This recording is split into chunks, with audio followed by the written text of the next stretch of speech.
Tech Fix Guides channel, solving your everyday problems one video at a time. Now let's slow down for a moment and talk about something that really matters. What this setting actually means in real life. Because this is where most people get the wrong idea. Advanced chat privacy in WhatsApp sounds like a strong, almost complete privacy feature.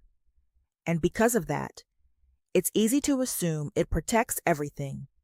But that's not how it works. This setting helps reduce risk, but it does not replace trust.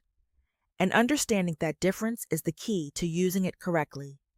Let's break that down in a simple way. When you enable advanced chat privacy, a few important things change. Media is no longer automatically saved to your phone's gallery, so photos and videos stay inside the chat.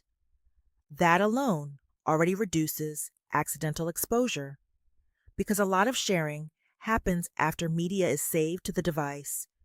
Now, if it never leaves the app by default, you're already more in control.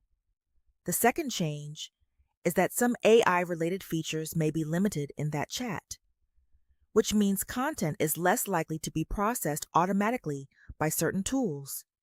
Again, this is about reducing exposure, not eliminating it. Now here's the part you really need to understand. Even with this setting turned on, people can still share content. They can take screenshots. They can forward messages manually. They can copy text. They can even use another phone to take a picture of the screen. So if someone really wants to take something out of the chat, they still can. And that's why this setting is not about full protection. It's about control. Think of it like this. Without this setting, the app makes sharing easier by default. With this setting, you remove some of that convenience. And that small change makes a big difference. Because most privacy leaks are not intentional. They happen because something is easy. A photo auto-saves. Someone sees it in their gallery, and it gets shared without thinking. A message is quickly forwarded because there's no friction. These are small behaviors, but they add up. And advanced chat privacy targets exactly those situations. It reduces automatic actions. It adds a layer of friction. And that's what lowers risk. Now let's talk about expectations, because this is where a lot of people go wrong. They turn this setting on and then assume everything is fully protected. And that leads to overconfidence. So here's the right mindset. This is not a security wall. It's not something that locks everything down. It's more like a filter. It controls what happens by default, but it does not control what people choose to do. And once you accept that, you'll use this feature much more effectively. Now let's move into how you should actually use it, because turning it on is easy. Using it properly, that's what matters. Most people fall into two patterns. Either they ignore it completely, or they turn it on for every single chat. And both of those approaches miss the point.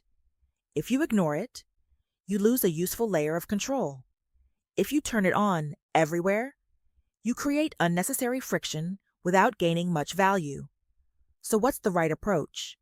Use it intentionally. Start by identifying which conversations actually matter. Ask yourself a few simple questions. Is this chat personal? Does it include sensitive information? Would I care if this content was shared outside? Does it involve location details, plans, or private discussions? If the answer is yes, then this chat is a good candidate for advanced chat privacy. Let's look at some real examples. Family conversations. These often include photos, personal updates, and private moments. You may not want those automatically saved or shared. Private group chats, close friends, inner circles.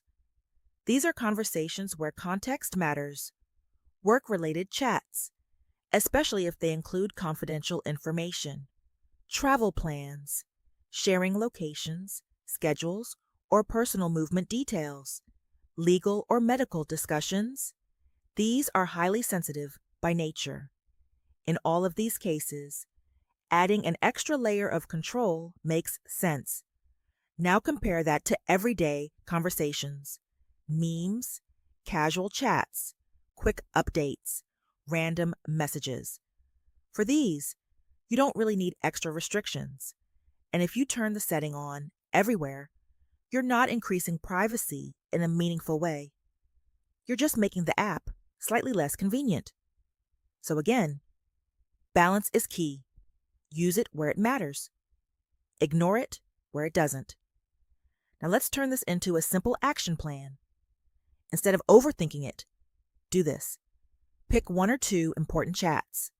Just 1 or 2. Open them. Tap the chat name to open settings. Find Advanced Chat Privacy. Turn it on. And that's it. You don't need to go through every conversation. You don't need to optimize everything. Start small. Because even a few changes can make a difference. Over time, you'll naturally adjust. You'll notice which chats feel more sensitive. And you can enable it there if needed. Now let's do a quick recap to lock everything in. First, this setting works. This setting works per chat, not globally. So you're always choosing where it applies. Second, you enable it from Chat Settings, open a chat. Tap the name and turn it on. Third, it stops automatic media saving, which helps keep photos and videos inside WhatsApp. Fourth, it limits some AI-related actions, reducing automated processing of content. Fifth, it does not fully block screenshots or manual sharing. And that's important, because it brings us back to the core idea. This setting reduces risk, but it does not replace trust. And finally, it works best for sensitive conversations. Not everything, just the ones that actually matter. Now let's talk about the bigger picture, because this feature is part of a larger idea. Privacy is not about finding one perfect setting. It's about combining small controls that work together. Each one reduces a little risk, and together, they create a safer experience.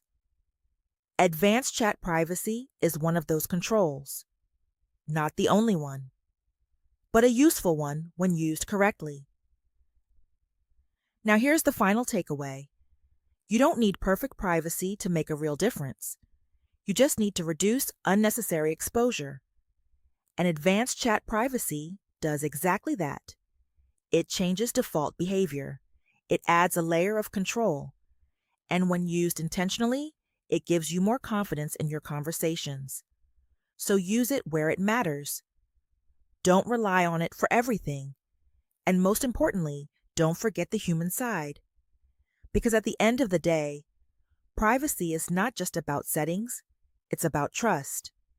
If this video helped you understand how WhatsApp privacy actually works, subscribe for more simple, practical tech guides that make a real difference. And check out the next video, where I show you more ways to protect your data without breaking your apps. Because the goal is not just more privacy, it's smarter privacy.